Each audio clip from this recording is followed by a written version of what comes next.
going on, guys? My name is Peter Cattani, and I'm here to show you another deck profile of these new cards from Anniversary Box. Now, last one I did was Vados. Not bad, not bad.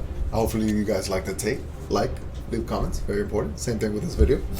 Next will be, that'll be soon, that'll be very soon. I'm going straight to the Bardock. Bam, I think this 2-drop is fantastic because we lost our Bardock, which I voted for that. I wanted that to be gone since it came out. But now with this 2-drop Bardock, we can do some interesting things. Not too interesting, not amazing. It's not like, oh my god, it's meta breaking. No, but it is quite good. And let me show you why. Let me show you the deck profile. Alright guys, so this is going to be the deck. This is the fanciness.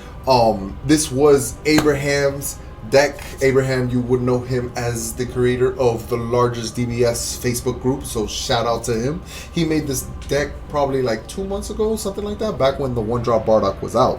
And I wanted to try it out. It looks super fun because 1, it's not higher mastery, so there should be no dislikes in this video. 2, the Bardock was such an essential piece to the deck, not because of the awakening or anything, but the pressure that it added. This 4-drop gorilla blocker 20k double striker was so strong in the deck that once we lost Bardock, we lost this, and the deck became slow. It didn't feel like it. So now with this new Bardock, we're trying to revamp it. And I'm trying to show you little combos and pieces that you can do that maybe this deck will be good. Again, this is all theory crafting. So let's get into it. Broly, leader. Super boring. Problem is, best yellow leader. One of the best leaders out there in almost any color. This is super strong. Why? Because when it attacks anything, not even leaders, most leaders are restricted on the front side to attack a leader to get their effects. Not this guy. Whatever he attacks, you can take a life and draw a card. That's almost like a +2. Very strong to just have a hand size like ah. He's awakened as 4 by untapping 2 energies, which is really good. It's not like the leaders where it draws 1 card, untaps 1. No, untapping 2 is huge for this. And then his awakened side, when he attacks, he gets to draw a card. Not bad. Once per turn, active main, you can rest one of your opponent's battle cards. If there's barrier, you can't do that one, but everything else you can do. So getting rid of little blockers or annoying things, super easy to do. And then he has this insane ability that active main, once per turn, you can take 1 of your life, add it to your hand, and untap 1 of your cards. It can be the leader, it can be an energy, it can be a battle card. This is just a strong leader, and the cherry on top, the right there, is a Frieza army leader. So of course we're going to be playing Cold Bloodlust. This leader's just strong, and this is built to be a stun deck. Now let's get into it. First one is this 1-drop Trunks. A lot of people don't know what it is, but it's a 1-drop that when you play, you check the top 3 of your deck. Search for a yellow Saiyan, add it to your hand. Okay, not bad. We do have, I think, if I'm not mistaken, 15 targets that it can't hit, but everything else it can. So let's count it real quick. 3, 4, 5, 6, 7, 8, 9, 10, 11, 15 targets. Everything else is a yellow Saiyan that it can hit. So it's not bad. The chances are pretty good. And it's just really good as a 1-drop. It's theoretically like 1 draw card. And it's a Saiyan. If you wanted to cut like 1 of these and put 4 of the Whis, I would understand. But you know, I was just trying to make it balanced. Since we are playing this, I wanted to have a 3-3 lineup. For the next card, Whis. Very strong against blue decks because when they untap energy on their turn, you can, once per turn, get rid of 1 energy. It's yellow, and when you play it, you get to draw a card. The card is strong all the way that you see it. Of course, if we're playing yellow deck, we're going to play Whis. Next is the brand new Bardock, the sell pitch of this deck. It's a 2-drop, 2 yellow. That's okay, we're a purely yellow deck. Auto, once per turn. If 1 of your effects taps 1 of your opponent's cards, you get to draw a card. Well, with our leader, we can tap something just once per turn without wasting anything. And with this Bardock on the board, we get to draw a card out of it. Awesome. Yellow is really known for tapping. This is a big deal. You're like, oh my god, there's Crush Ball too. You can Crush Ball, draw a card. This is incredible. No, you can't. It comes into play tapped. It's not that you forced it to tap. It comes into play rested already. So this card does not get to draw a card off this Bardock, which is sad. There is a negate that if your opponent has 4 or more rested cards, you get to negate an attack, and tap one of your opponent's cards, which I was thinking, I'm like, oh, it'd be really good with Bardock, I got to draw. But the requirement's too much. Like, they need 4 energies rested already, or 4 cards rested already, and I was like, it just doesn't seem worth. So I didn't put that negate, but that was some other option you can think of.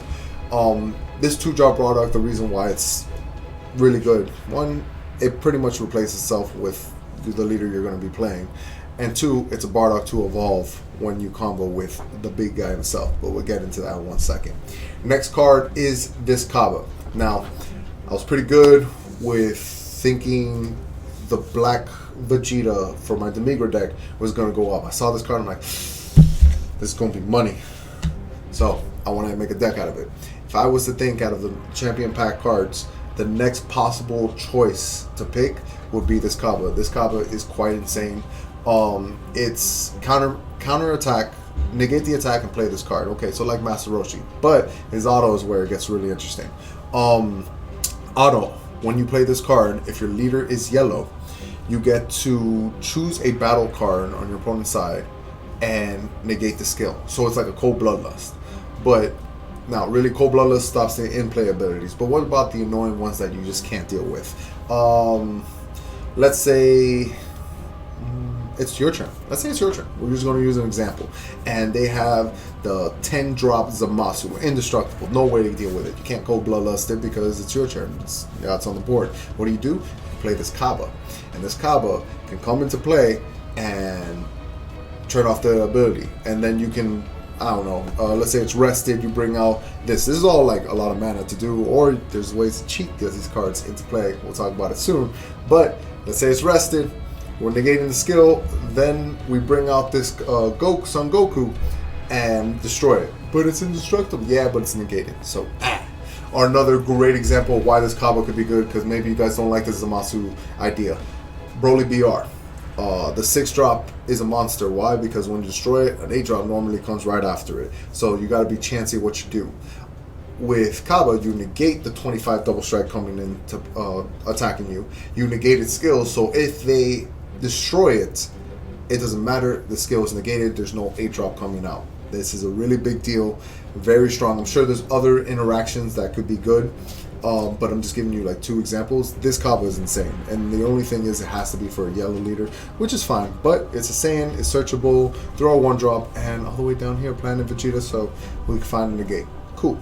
Next is a new card that came out in the anniversary box. It's just interesting. I'm trying it as a one-off just to show you this combo, this strategy that you guys can do. It's a 2-drop blocker that when it gets KO, you can choose one of your opponent's cards, rest it, so if Bardock's on the field, you can draw a card, combos. And then you can play a Son Goku Childhood 3-drop and put it into play. So you just rested a battle card. And then you can play Son Goku Childhood. So this 3-drop that destroys rested creatures. And it's another blocker. So it's a blocker that literally brings out someone else that you can just kill something else and block. You can defend yourself quite well with this deck. So I'm just trying out a one of it. Theoretically not needed, but something to think about. Know that combo exists. Next, Vegeta Striving the Best might be one of my favorite yellow cards in the game. He's insanely good. His autos, when he comes into play, you can destroy a rested card with barrier. It has to have barrier. If it doesn't have barrier, you can't destroy the rested card. Destroy a card with barrier, and then you can untap one of your energy. Really strong. It's a 2-drop 10k Saiyan. 1 is searchable. 2, there's another reason why it being a 10k and a 2-drop matters in the deck. We'll explain it soon. But this gets rid of really important things. If someone is not smart enough to tackle Path of Greatness, because they're like, you can't get rid of it, I have a good hand to defend. They'll swing Path of Greatness, kill whatever they're killing, and then on your turn you bring Vegeta Striving the Best. I'm gonna kill Path of Greatness, ignoring barrier. So that is a very big deal. If they go Gita you 7-drop and you drew 3 cards, and the 3 cards, one is Shugesh, the other one is Path of Greatness. Something you can do is when they swing, they combo out because you're at 3. You Shugesh, they're like, it's barrier. I don't care about the Kid Goku. You'd be like, false. Vegeta Striving the Best, destroy that Gogeta with barrier and get rid of it. Little combos you can do. So, big fan of this card. Next is a card that we all know. This Goku childhood. I don't even know his name. Explosive Spirit Son Goku. When it comes into play, you get to destroy a rested battle card. Not bad. He's blocker, he's barrier, and at the end of the turn, he goes into active mode, which is a really big deal because like you can swing 10k, you can kill something McNugget in the sense of like Broly tap a 1-drop with, you know, the awaken effect, tap a 1-drop, swing with the Kid Goku to kill the 1-drop, and then in turn it stands itself back up and you have a blocker. Defense, really good. Next is this Bardock, Will of Iron. It's Will. He has an interesting ability. He is double strike and a blocker, so you're going to want to get him on the board. And his auto is when you combo with this card on your turn, very important, it has to be on your turn, not on your opponent's turn, because that'll be broken. On your turn, you can evolve this card over a Bardock on the field.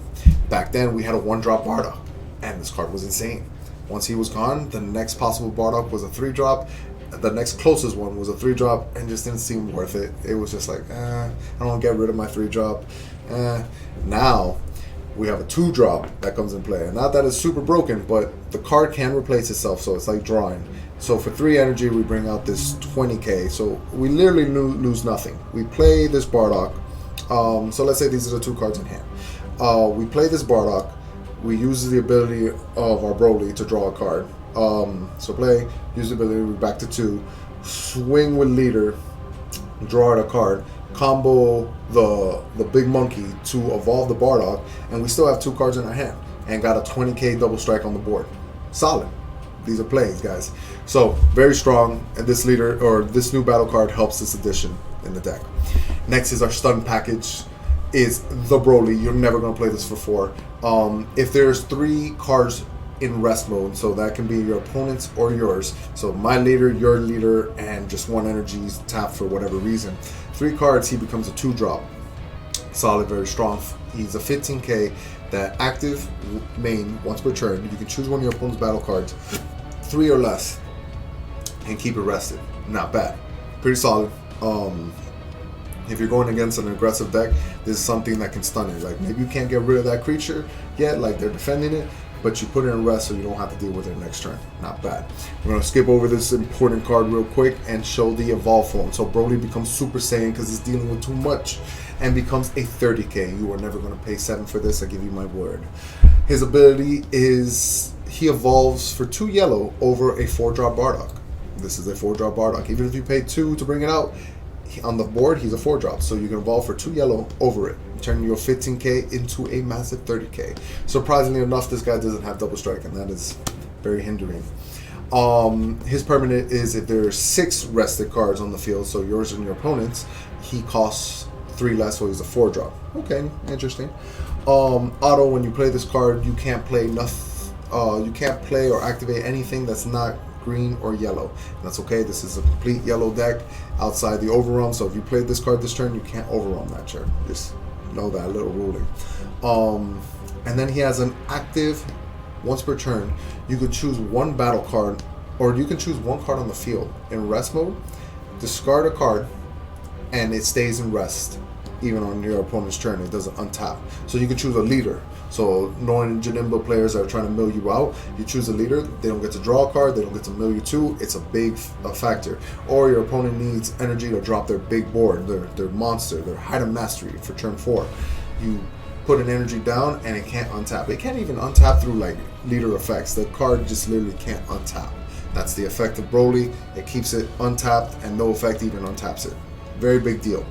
So this is kind of like a stun variant. You got your negates are negating skills, you got your cold bloodlust, you got blockers, you got ways to deal with everything and stun your opponent. Now the best card in this deck, one of my favorite ones, like you never see play, it came in the Broly BR starter deck and it never saw play.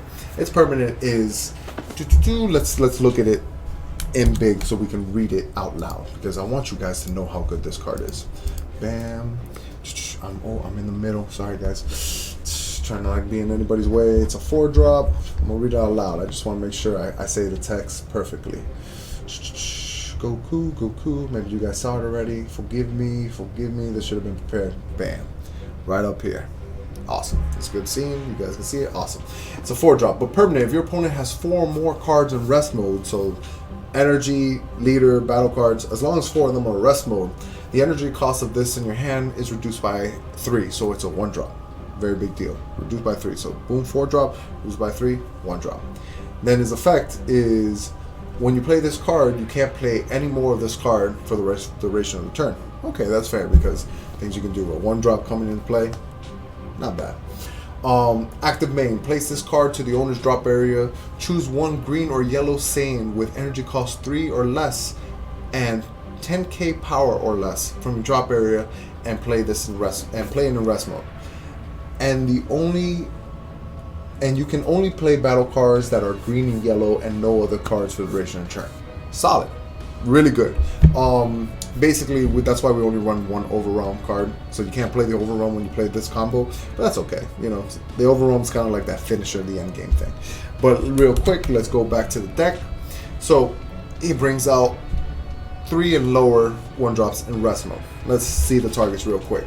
It brings out 1, 2, theoretically 3, 4, 5. We're gonna say 4 because this is one of those cards that like I wouldn't really bring out ever, but everything else pretty solid. If it brings out this guy, his effect still works. It kills a rested creature, and at the end of the turn, it gets to untap. So you have a blocker, solid, and you pay 1 energy to do this to destroy. Or they have an annoying barrier that's rested. For 1 energy, you bring out this guy. You tap their barrier, you destroy their barrier, whatever. So even deadly defenders, you get to destroy them. You paid 1 energy to bring it out, and he untaps 1 energy, so you played it for free. Came out through a river. Amazing. Next, for 1 energy, you can bring out Kaba just to negate somebody's skill, and you're going to deal with it however you're dealing with it.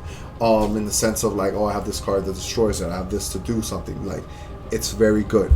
Just to be able to negate something, like take away blocker from someone because we're going in. Or there's none of these things that you need to do. You can replace itself by just bringing out this guy, looking top 3, maybe find a super combo. Alright, cool, add it to your hand. Best target to use is pretty much this, but this is a new addition that could be really good. Next is our only overwhelm cards, because we do want to use our graveyard. We only want to bring this out like at the end, like the final turn, where we're drawing 2, we're digging as much as we can to what we need, and it's a 25 double striker. Why is that a big deal? Because our leader can untap something. So we'll swing 25 double strike, combo, whatever. If your opponent survives, well, at least we have 1 more chance to untap it, swing 25 double striker. Not bad. There's not too many double strikers because surprisingly this 30k is not. So you got your monkey that swings for 20, and then you got your Fu for end games. Not bad. Your super combo is going to be 2 Gokus that at 4 or less you get to draw a card, 10k, or Shugesh, because game 1, if they don't main Cronola, because a lot of people don't believe in my Demigo deck, you should be able to play this just fine on game 1. Game 2 and 3 might be a little harder because Cronola will stop this card, and that's fine. It's understandable, but if they don't have it, this card goes to town. It's bringing out the squad. It's bringing out the Goku to pop something. So against Victory Strikes, you got something. You got this. You got, even if you don't have the 2 energies, let's say like you're locked, right? This is a really cool combo that you can do. Like you're at 2 life. All right, hear me out, guys. You're at 2 life. Your opponent swings. You're tapped out. You have no way to negate. You can't use the Kaba. They swing. They chomp up, double strike. They combo to 200, whatever the case. And that's the case. Let's say indestructible, because we can't do barrier, because if it's barrier, I can't choose it. But we're going to say it's indestructible. Double strike, indestructible. Even Kid Goku can't deal with this. Game. It'd be like Shugesh, Kaba. Negate its skill so it has no double strike anymore, and you take 1. It's rare. It might not happen, but it's an option in the deck to do, and that's just really cool. So, big fan. Next is 4 Cold Bloodlust, because that card is always going to be good, period, point blank. Card is always good, and with this leader, really good. 2 Crusher Balls, because Crusher Balls, you should always have 2 Crusher Balls in almost any yellow deck. Broly Secret Rare is just that strong. When they discard their hand, you're like, Crusher Ball, and you're not dealing with 40k, discarding your hand. No. Crusher Ball is good. 3 Planet Vegetas to search almost every other target in the deck, like here, here, up. Just not this little corner right here. Also really good because the 8, you get to swing with 20k double strike, and then in the end turn, stand it up, you have a 20k blocker, so your opponent's got to hit harder. and 2 time magics. Should that be upped a little bit? Maybe. You can probably take out 1 Kaba and put a 3rd time magic, because I think 3 is the magic number. But I wanted the 5k over that, and that's theoretically 5 negates, so question. Right here on top of the sideboard option, it's just me where it's just suggestions. There you go. That's the word of the day. Suggestions where if maybe you don't like the food. This was an old combo where this Trunks would see a lot of plays in Shugesh because they would grab the Shugesh just to be able to push harder. Very cool. It grabs a negate. It's just a useful card, and the most important part, it was searchable by planning Vegeta. If you play this and you want an overall that turn, you can grab the Trunks instead of the food. So that's my take. Hopefully you guys like it. Give it a try. If you guys got suggestions, leave it in the comments. And next deck profile, what you guys want to see. I think it's going to be Zamasu, but we're going to find out. Till next time, guys. Thank you for joining me. Later.